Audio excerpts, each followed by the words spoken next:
So our next performer is doing some comedic songs for us. So please put those hands together for Laura. Woo! Yay! Well, I don't know. Well, I think my songs are funny. So it's about comedy is in the eye of the beholder, as they say. Oh my God, I can't see anything or anyone. My name is Laura. This is my miniature guitar named Baby G. And yeah, I'm going to sing some songs for you.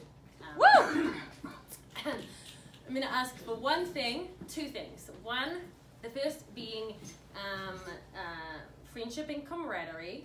The second being that you ignore/overlook anytime I clear my throat, because I am a stoner and my mouth is always dry. Nice. And I'm also very nervous right now. I'm also very nervous right now, which contributes to having a dry mouth. So I'm going to sing 2 or 3 songs depending on how much time or how quickly I sing. This song is called Adorable Birder, and it demands a little bit of background reference because for some people there's some like lingo associated with birding or bird watching that might not be familiar. So there will be, so birding means bird watching, and birder means a person who watches birds. That's the first bit of like background vocabulary that you need. The second is Nox, which is a short for binoculars, which is probably fairly self-evident, but for non-bird watchers, possibly not. And this is a song about birds and heartbreak. Woo! Okay, cool. 2, 3, 4. I once had a lover, and when he left me broken-hearted, shattered, bereft, but pain, it passes, and now I find he also left me loads of hobbies to occupy my time. Now I make videos, and now I'm a naked eye astronomer. I've even used his badass knowledge of amphibians to capture the attention of attractive humans, but the pièce de résistance, the biggest piece of him that broke off inside me is my deep attachment to binoculars, my deep, deep attachment to my knocks, cause I'm an adorable bird. Yes, I'm an adorable bird. I'm an adorable bird. A fucking adorable heady bird watching woman. Woo!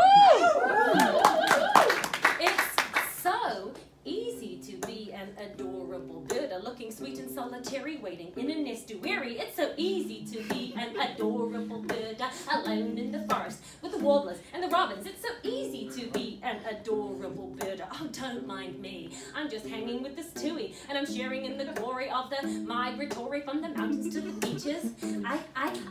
I'm an adorable bird. Yes, I'm an adorable bird. I'm an adorable bird. A fucking adorable heady bird watching woman.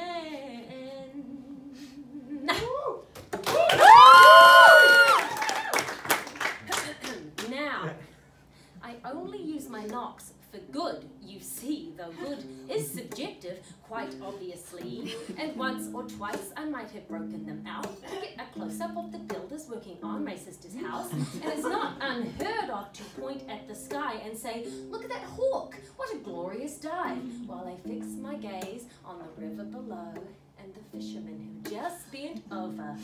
Oh no.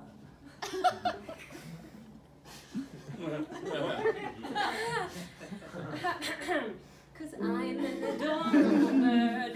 Yes, I'm an adorable bird. I'm an adorable bird. A fucking adorable, harmless bird watching woman. Oh, you'll never know I'm watching you. You'll never know I'm watching you. You'll never know I'm watching them now. Never, ever. Cause I'm an adorable bird. I'm an adorable bird. I'm an adorable bird. A fucking adorable, ever so slightly voyeuristic, but ultimately harmless bird watching woman.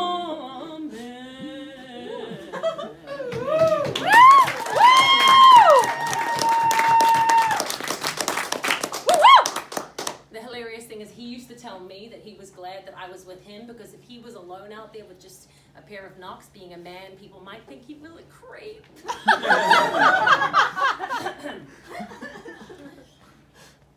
And on the theme, I have another song, which is, so one of the things about me that is unusual is that I am a vagabond or a nomad. I'm a person who lives in a society or a world that is built for people who are sedentary, people who live in one place, who own things, whereas I live out of a backpack and I haven't lived anywhere permanently for at least 2 years.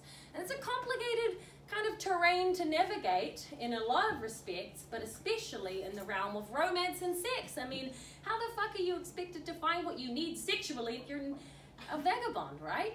Right. Right? Yeah. So this is a song about trying to find what you need sexually while you are a commitment-phobic vagabond. This is, and it's called Ed the Gardener. And I mean, I wrote this actually, when I wrote this, I was on an island in British Columbia where only 4,000 people live, and that's where Ed lived. And I'd been traveling at this point for about a year and just kind of, you know, 1 month here, 2 months there. And then, you know, I was feeling a bit like a romantic martyr. Meeting eligible mates was getting harder and harder. And then, one day, I met Ed the Gardener. It was a grungy morning and I hadn't showered. I didn't expect to be overpowered by the sudden appearance of Ed the Gardener. But there he was with his calloused hands, made me hot and bothered, had to change my pants. All because of him, Ed the Gardener. Unlike some other tales, this one is wholesome. I only fantasized, I didn't fuck him. This was nothing like the time I fell in love in New York and had sex so intense I thought I'd broken my bits. Or my West Coast tryst with a gorgeous bitch who picked me up on a beach for queer nudists. This is not like the time I met Dave the Sailor, or that van-dwelling dude with the tongue like a saber, or the charming man I picked up in the park who fucked me while his kids were watching through the looking glass. Unlike my other tales, this one is wholesome. Yes, something about his total cluelessness and my tiny guitar in his huge fingers made me lose my shit. Oh, Ed the Gardener. When I saw you in the store and we talked about art, I was sure you could hear my stupid audible heart. Oh my God, Ed the Gardener.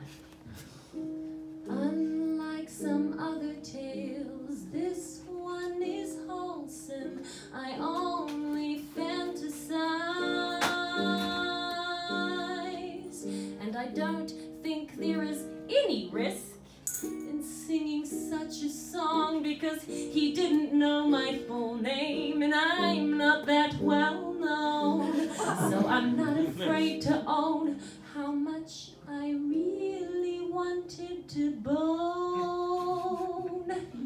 Really, really, really wanted to bone.